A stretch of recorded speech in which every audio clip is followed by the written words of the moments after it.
It's a rainy Thursday morning in San Francisco, and I'm sitting down with Josh Ellman, partner at Index Ventures, to talk about how AI is going to change the nature of work forever.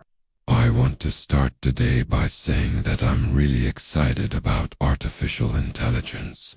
I think it's going to unlock incredible opportunities for people and for businesses. And when you look at the rapid pace of innovation in this space, the next 5 years are going to look very different than the last 5.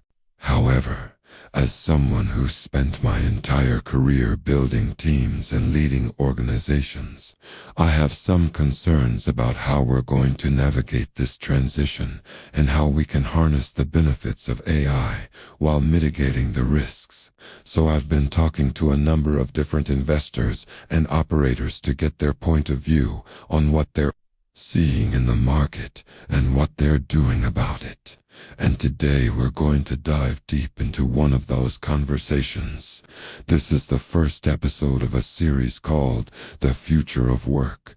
Josh is a seasoned tech investor with over 25 years of experience backing companies like Slack, Twilio, Coinbase, Gusta, Affirm, and more recently, Anthropic, Inflection, Wonder, and many others. Josh has seen multiple technological revolutions throughout his career, and he believes that we're still in the very, very early innings of what AI can do for us. During our conversation, we discussed the potential impact of AI on the labor market, what type of skills will be in demand in the future, how managers should be thinking about managing AI-powered teams, and how business leaders can position themselves to thrive in the age of AI. One of the most common questions I hear these days is whether AI is going to wipe out jobs or if it's just a passing fad. What's your perspective on that, Josh? Well, I've been thinking about this a lot lately. You know, AI is definitely not a passing fad. This is going to be a major inflection point in terms of technology. But in terms of the impact on the labor force, I don't think it's going to be nearly as dramatic as some people predict. Look, there are certainly going to be certain tasks and jobs that become obsolete, but new ones will emerge. I'm reminded of a quote from the economist John Maynard Keynes, who once said, "Technological unemployment is not a problem of the future. It is a problem of today." He actually wrote that in 1930. So this isn't anything new. We've been talking about automation and the impact on jobs for decades.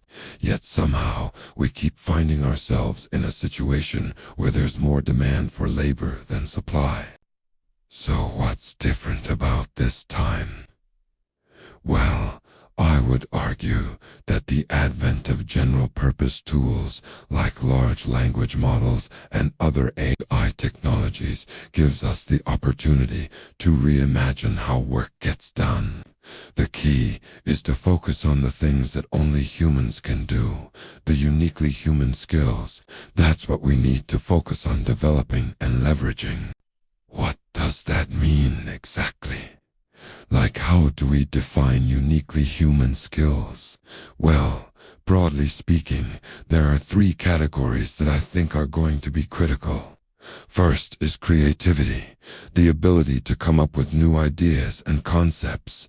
Second is critical thinking, which is the ability to analyze information objectively and make good decisions. And third is emotional intelligence, which is the ability to understand and manage your emotions and the emotions of others. Some may argue that AI is already really good at all 3 of those things, especially creativity. Take a look at DALL-E, for instance. Yeah, sure, it's not perfect yet, but it's getting pretty good at generating realistic images and artwork from text prompts. When it comes to critical thinking, well, just look at ChatGPT. I mean, it can write code, summarize complex topics, and even help you debug your code. And as for emotional intelligence, well, let's be honest, I think we all know someone who's really good at understanding people's emotions, but not so good at understanding technology. So I think there's still a long way to go before AI can replace humans in all aspects of the workplace. Okay. So assuming that we can agree that uniquely human skills are going to be critical in the future, what kind of roles and companies are going to be most impacted by AI?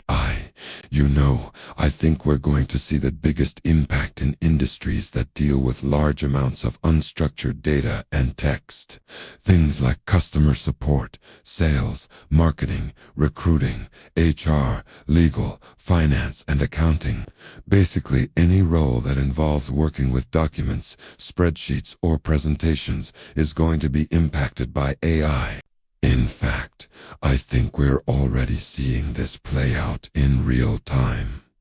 Take the legal industry, for example. There are these new AI-powered tools that can help lawyers draft contracts and do due diligence much faster than humans.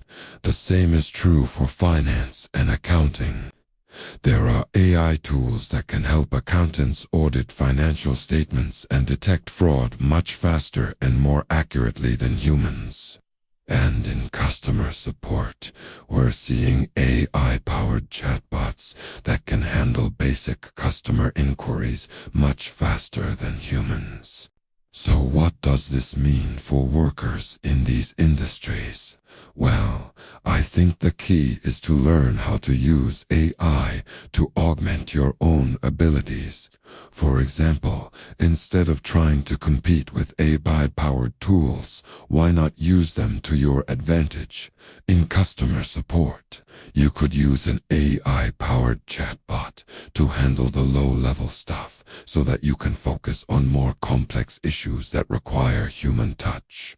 Or in the legal industry, you could use AI-powered tools to help you with the heavy lifting so that you can focus on higher-level issues that require more creativity and critical thinking.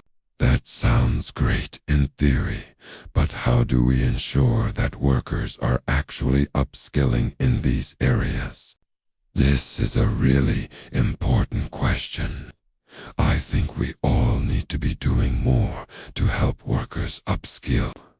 As investors, we have a unique opportunity to make a big impact here. We can invest in companies that are developing new tools and platforms for learning and development. We can also work with our portfolio companies to create more apprenticeship-like programs that allow workers to learn new skills on the job. And we can also do more to help workers understand the skills that are in demand and how they can acquire them. As business leaders, we need to prioritize investing in our people and creating a culture of continuous learning. It's also essential to recognize that lifelong learning is not a one-size-fits-all approach. We need to provide employees with the flexibility and autonomy to pursue the types of training and education that work best for them. This might mean offering tuition reimbursement programs, providing time off for volunteering, or creating flexible work arrangements that accommodate different learning styles. And finally, I think we need to do more to promote apprenticeships and on-the-job training programs. These programs offer a unique opportunity for workers to learn new skills while also earning a paycheck. It's a win-win situation. Apprenticeships also benefit employers who can often fill critical skills gaps and tap into a new pool of talent. By promoting apprenticeships and on-the-job training, we can help workers acquire the skills they need to thrive in the evolving job market. Overall, I'm cautiously optimistic about the future of work.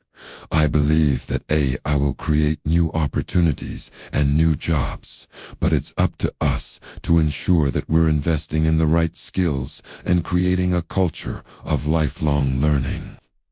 If we do that, I think we'll be able to harness the power of AI while also protecting the interests of workers. Thank you for joining me for this episode of The Future of Work. If you enjoyed this video, please hit the like button and subscribe to my channel to stay up to date on all my latest content. I'd also love to hear your thoughts on today's episode. What are you doing to prepare for the future of work?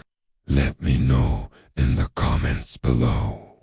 Thank you again for watching, and I'll see you next time.